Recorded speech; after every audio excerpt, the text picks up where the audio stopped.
Bonjour à ceux d'entre vous qui nous suivez sur Internet pour cette nouvelle étude. Nous sommes aujourd'hui en compagnie de deux pasteurs, pasteur Charlie Raison, bonjour. Bonjour. Et le pasteur Erwin Kostner, bonjour. Bonjour. Aujourd'hui, nous allons entamer une nouvelle étude dans ce trimestre qui est consacré au sanctuaire. Et cette semaine, notre étude s'intitule « Le ciel sur la terre ». Avant de commencer cette étude, nous allons prier avec le pasteur Raison.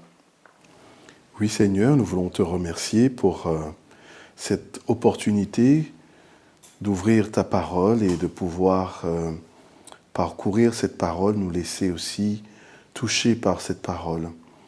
Veuille te manifester par ton Esprit Saint pour nous éclairer, pour nous guider, nous conduire à faire l'expérience de ta présence au travers de cette parole vivante. Nous t'en remercions au nom de Jésus. Amen. Amen. Alors donc, le ciel sur la terre, cette semaine, et je voudrais qu'on puisse définir donc le ciel sur la terre. On va beaucoup parler de sanctuaire et qu'on puisse définir le mot sanctuaire. Je ne sais pas, qu'est-ce que vous avez comme définition du mot sanctuaire ?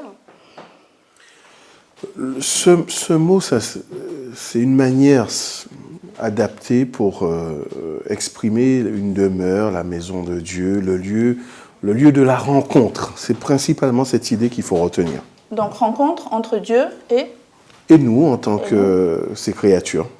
Alors moi, dans le dictionnaire, j'ai vu un deuxième sens, c'est asile, refuge. Intéressant aussi comme définition du sanctuaire.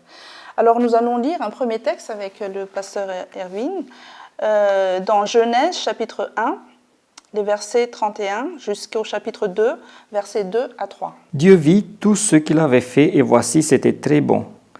Ainsi, il y eut un soir et il y eut un matin, ce fut le 6e jour. Ainsi furent achevés les cieux et la terre et toute leur armée. Dieu acheva au 7e jour son œuvre qu'il avait faite, et il se reposa au 7e jour de toute son œuvre qu'il avait faite. Dieu bénit le 7e jour et il la sanctifia, parce qu'en ce jour il se reposa de toute son œuvre qu'il avait créée en la faisant. Alors, on parle évidemment ici du Jardin d'Éden. Donc, on parle de la fin de la création, et ce Jardin d'Éden est considéré comme étant le premier sanctuaire sur terre. Dieu était présent parmi ses créatures, et Adam et Ève donc avaient le privilège de communiquer directement avec leur Créateur. Alors, si, comme on vient de le lire, le Jardin d'Éden était le premier lieu de culte sur terre, ce premier culte a été célébré un jour spécial, le 7e jour, qui est donc le sabbat. Et alors, dès ce premier jour, nos premiers parents étaient invités à rendre un culte à Dieu. Ils sont invités à se reposer, à contempler la bonté de Dieu à travers cette belle création. Qu'est-ce que nous pouvons retirer, nous, comme leçon, pour nous qui vivons aujourd'hui, d'après cette expérience du Jardin d'Éden, du premier sanctuaire terrestre? Alors que normalement le sanctuaire est un lieu assez fixe. Ça veut dire, oui, ça veut dire normalement les gens devraient aller vers ce lieu-là. Et il est possible que le sanctuaire est assez éloigné de sa maison, du lieu où on habite. Mais déjà, Dieu a donné à nos parents le sabbat. Dans le Jardin d'Éden, il y avait une sorte de deuxième sanctuaire, un temps qui est béni, et alors ce temps-là est accessible à tout le monde dans tous les lieux. Donc vous voyez que nous avons le Jardin d'Éden comme sanctuaire, mais en même temps, nous avons un temps béni. Donc le sanctuaire est un lieu béni, un lieu de rencontre avec Dieu. Mais en même temps, le sabbat est un temps béni, un temps de rencontre avec Dieu. Est-ce que ça veut dire qu'il ne faut pas se déplacer quand même pour se rencontrer même avec les autres pour ce temps béni? Alors, bien sûr, dans l'idée de la Genèse, puisque nous sommes au début de la création, qui fait le déplacement? C'est Dieu. parce que en créant, il sort de son ciel, il établit un lieu privilégié sur terre, il crée, et dans cette création, il crée un espace-temps pour être avec l'homme. Alors, cette idée de la rencontre, c'est aussi l'idée de savoir que le moment que Dieu choisit pour dialoguer, converser, être en relation, c'est aussi à la fois un temps d'adoration, où l'homme est tourné vers le Créateur, mais c'est aussi un temps de sanctification. Et j'entends par là, c'est-à-dire la présence même de Dieu dans cet espace-temps, c'est une bénédiction, c'est une sanctification, parce qu'en réalité, le vrai sanctuaire, ce n'est pas simplement un lieu, mais c'est aussi le lieu où se trouve Dieu. Mais dans l'esprit, le lieu privilégié de la rencontre. Alors ce temps-là du 7e jour est un temps spécial, un temps qui est mis à part, un jour saint, mais on vient de dire aussi que le lieu même est saint, donc ils vivent finalement dans le sanctuaire tous les jours, donc ils baignent dans cette sanctification tous les jours. Oui. Alors, non seulement ils baignent dans cette sanctification chaque jour, parce que c'est issu de la main de Dieu en tant que créateur, mais comme je le disais, ça confirme, et nous ne le lirons pas, mais nous avons par exemple l'exemple du buisson ardent, et où Dieu demande à Moïse d'enlever ses chaussures puisque le lieu où se trouve est un lieu saint. Pourquoi ce lieu est saint? Du fait de la présence même de Dieu. Donc, la création, à ce moment-là, n'étant pas touchée par le péché, Dieu privilégiant la rencontre, c'est un espace qui est tout à fait béni, un espace sanctifié par Dieu, et on va dire c'est un espace où il y a la joie, le bonheur, le plaisir de contempler la création, il y a tout cela. Et alors, en même temps, nous avons la maison d'Adam et Ève, qui est le sanctuaire. Oui. Et la leçon pour nous, je crois que ça serait bien que chaque maison, chaque foyer que nous avons, que ça sera un sanctuaire. Oui, que Dieu pourrait vivre là où nous sommes. Et avant de nous déplacer pour arriver à un sanctuaire, pour rencontrer les autres, il fallait que nos demeures soient des sanctuaires. Alors, on va développer cette idée avec un autre texte qui se trouve dans Exode chapitre 25. Nous allons lire le verset 8 dans la version seconde. Exode 25, verset 8. « Ils me feront un sanctuaire et j'habiterai au milieu d'eux. » Donc c'est Dieu qui parle à Moïse. Et c'est intéressant de voir ici qu'il y a une préoccupation constante de Dieu de vouloir habiter parmi son peuple. Et d'entrer en contact avec lui. Et dans le Nouveau Testament, on parle même de demeurer en nous. Alors, pourquoi cette demande de proximité de la part de Dieu? Est-ce qu'il en a besoin? Est-ce que nous en avons besoin? Il y a beaucoup de leçons là aussi. D'abord, quand Dieu nous a créés, il nous a créés avec ce besoin d'avoir une rencontre avec notre Créateur.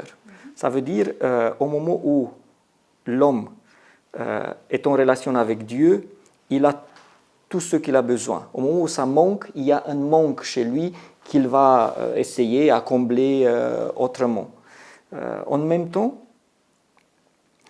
le fait que Dieu est parmi nous et proche du peuple, veut dire qu'on ne peut pas s'approcher de Dieu n'importe comment. Il y avait beaucoup des enseignements à tirer. Alors que quelqu'un péchait, il devrait être retiré, il devrait être sorti du milieu du peuple. Parce qu'on ne pourrait pas s'approcher de Dieu dans n'importe quel état. Donc, alors, c'était une grande joie et une bénédiction d'avoir Dieu à côté de soi, mais en même temps, on devrait savoir qu'il fallait... se purifier. Oui. Tout à fait. Alors, on va avancer avec Exode au chapitre 39, où on va parler donc de la construction du tabernacle. Le verset 43. Ainsi furent achevés tous les ouvrages du tabernacle, de la tente d'assignation. Les enfants d'Israël firent tout ce que l'Éternel avait ordonné à Moïse. Ils firent ainsi. Verset 43. Moïse examina tout le travail et voici, il l'avait fait comme l'Éternel l'avait ordonné. Il l'avait fait ainsi et Moïse les bénit.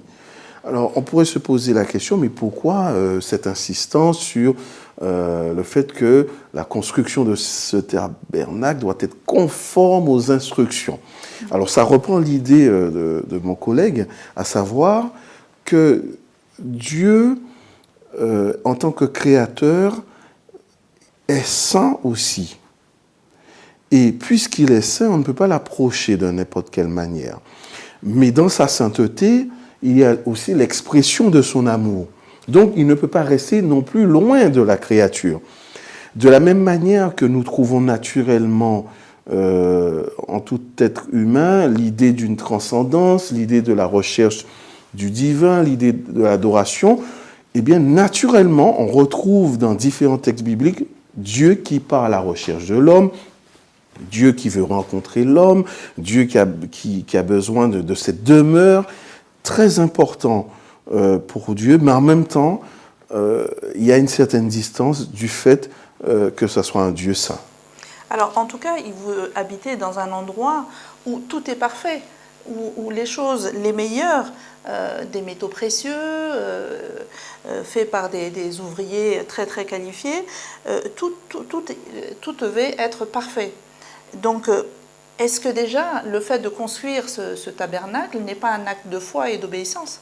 Les humains devraient faire tout à la manière exacte, à la manière ordonnée par Dieu. Et alors,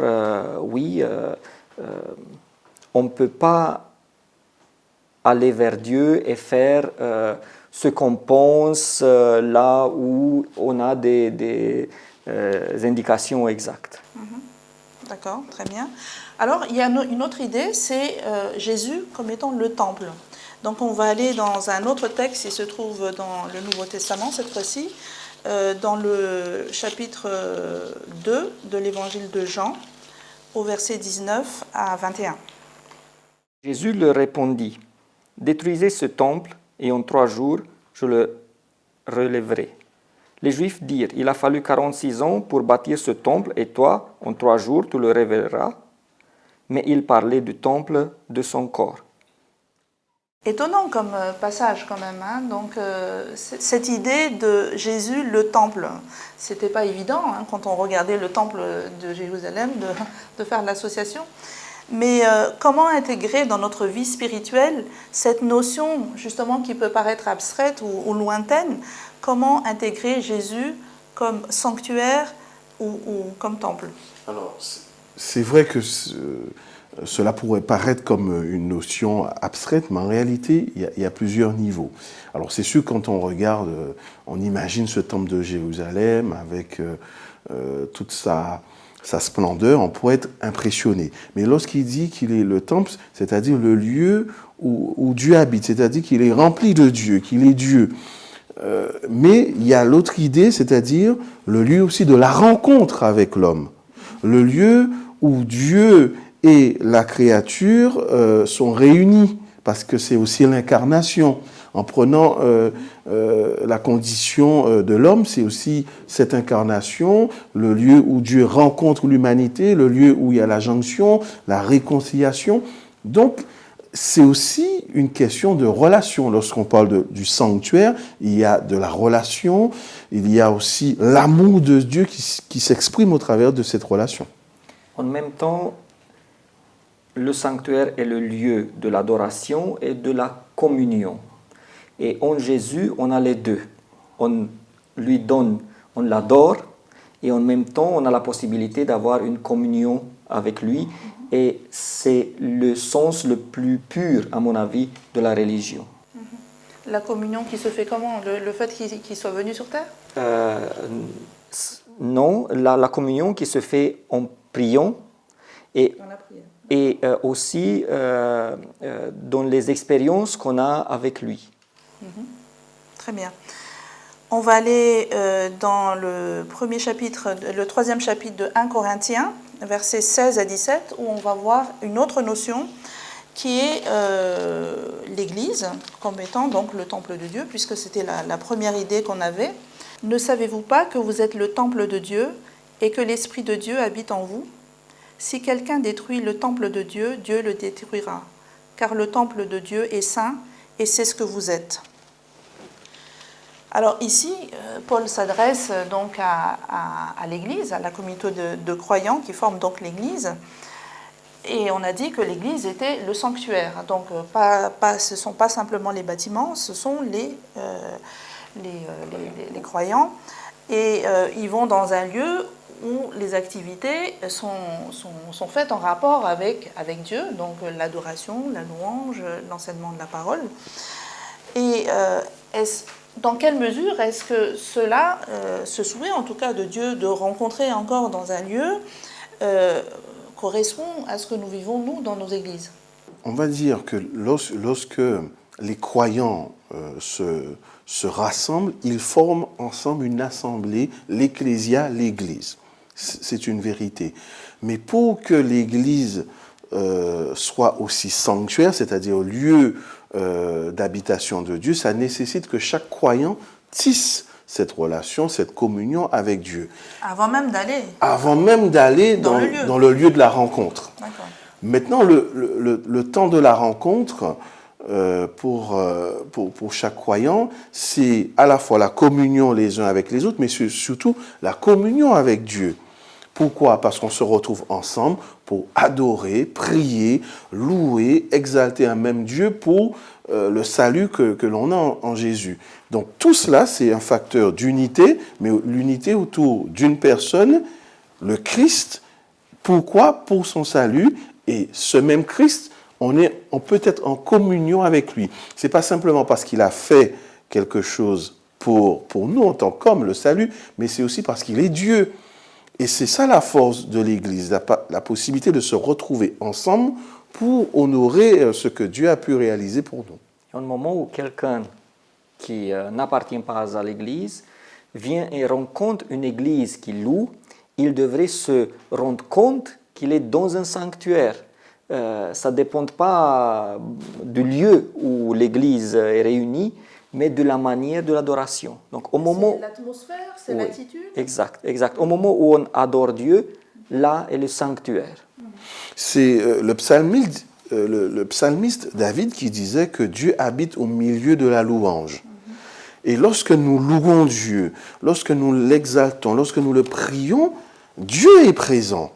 Et ceux qui désirent cette communion et peut-être qui découvrent, peut-être pour la première fois, ressentent la présence de Dieu au travers des temps de prière, des temps de proclamation de la parole, par exemple. Et je reviens sur l'idée du temps béni dont on a discuté. Parfois, on a besoin d'un temps spécial. On a besoin d'un temps où on laisse à part tous ces problèmes, tout ce dont on se préoccupe, et on prend un temps pour Dieu. Et là, vraiment, l'idée de sanctuaire est très actuelle. C'est-à-dire toutes nos préoccupations quotidiennes Oui, les autres jours de la semaine. Oui, et on se concentre sur l'adoration, sur la louange, pour être proche de Dieu. Ça rejoint l'idée développée dans l'introduction de voir dans le sanctuaire un refuge. Et lorsqu'on adore, ça veut dire, en oubliant, en mettant de côté les difficultés, ça veut dire qu'on se réfugie dans la présence de Dieu et on vit ce texte du Christ, déchargez-vous sur moi de tous vos soucis. Oui. Aussi pour se régénérer. Tout à fait. Pour avoir des forces supplémentaires pour la suite. Alors nous allons prendre maintenant un autre chapitre de 1 Corinthiens, c'est le chapitre 6, les versets 19 et 20. Ne savez-vous pas que votre corps est le temple du Saint-Esprit qui est en vous, que vous avez reçu de Dieu, et que vous ne vous appartenez point à vous-même, car vous avez été rachetés à un grand prix. Glorifiez donc Dieu dans votre corps et dans votre esprit qui appartiennent à Dieu. Alors c'est intéressant, jusqu'à présent on a parlé de Dieu qui vient habiter, on a parlé du Christ qui est le temple de Dieu, et là maintenant on parle du Saint-Esprit, le temple du Saint-Esprit, et toujours avec cette dimension de Dieu qui vient à la recherche et qui veut même habiter en nous, dans notre corps. Alors moi j'ai une question quand même, comment est-ce qu'on peut accueillir Dieu dans notre nature pécheresse? Comment est-ce qu'on peut accueillir son esprit? Et plus, comment peut-on glorifier Dieu? D'abord, il faut savoir que au moment où on a reçu Christ, on a la chair, la nature pécheresse, mais on a aussi l'esprit. Ça veut dire qu'il y a cette guerre entre ces deux natures, et glorifier Dieu, oui, en laissant la nature, l'esprit, de gagner, de vaincre la nature pécheresse, vaincre le péché, c'est la meilleure glorification de Dieu. Alors, par rapport à cette question-ci, il faut noter que le Saint-Esprit, c'est un don de Dieu. Lorsque il nous est dit, vous recevrez le Saint-Esprit, cela veut dire que Dieu nous envoie son Esprit Saint avec l'objectif de remplir nos vies, de nous donner la capacité d'établir cette relation avec la divinité, mais aussi la capacité d'avoir cet élan vers Dieu dans un chemin de sanctification, c'est-à-dire où finalement nous ne sommes plus intéressés par ce qui est mal, mais intéressés par ce qui est noble et élevé. D'accord. On va prendre un texte maintenant qui se trouve dans le dernier livre de la Bible, Apocalypse, au chapitre 7, et nous allons lire les versets 15 à 17. C'est pour cela qu'ils sont devant le trône de Dieu et le servent jour et nuit dans son temple. Celui qui est assis sur le trône dressera sa tente sur eux. Ils n'auront plus faim, ils n'auront plus soif, le soleil ni aucune chaleur ne les frapperont plus. Car l'agneau qui est au milieu du trône les paîtra et les conduira aux sources des eaux de la vie. Et Dieu essuiera toute larme de leurs yeux. Voilà, alors ici, donc on est dans un temps qui n'est pas encore accompli, puisqu'on parle de la Nouvelle Jérusalem, et le « il » au pluriel, on parle des rachetés de Dieu qui vont enfin intégrer son royaume. Et on parle d'un service, puisqu'on parle d'adoration dans le temple, on parle d'un service qui a lieu jour et nuit. Est-ce que nous aurons aussi, ou même déjà maintenant, à faire de même? Alors, c'est une question très intéressante et ça me permet de faire cette précision. Nous voyons dans la Genèse qu'il y a un temple, Dieu, le Dieu de la rencontre. Et dans le dernier livre de la Bible, l'Apocalypse, nous voyons aussi cette idée de rencontre, de sanctuaire, de temple. Qu'est-ce qu'il nous faut comprendre? Que nous avons le Dieu de la rencontre, mais surtout, comme la Bible le dit, que les rachetés auront le plaisir, comme Adam et Ève au départ, de jouir constamment de la présence de Dieu. Mais pas simplement pour contempler la création, contempler la nouvelle terre, etc., mais aussi pour avoir cette relation privilégiée, tant appréciée de Dieu. Et je pourrais dire, on a commencé la Bible avec un sanctuaire, et on va finir, l'histoire va se finir dans le sanctuaire au ciel. Et alors, nous voyons que le sanctuaire tient toute l'histoire. Alors, l'histoire, l'espace-temps, mais aussi l'espace tout court, puisque nous allons voir un dernier texte qui se trouve dans Apocalypse 21, où on nous parle, par exemple au verset 22, « Je ne vis point de temple dans la ville, car le Seigneur Dieu Tout-Puissant est son temple, ainsi que l'agneau. » Comment vous expliquez-vous ça?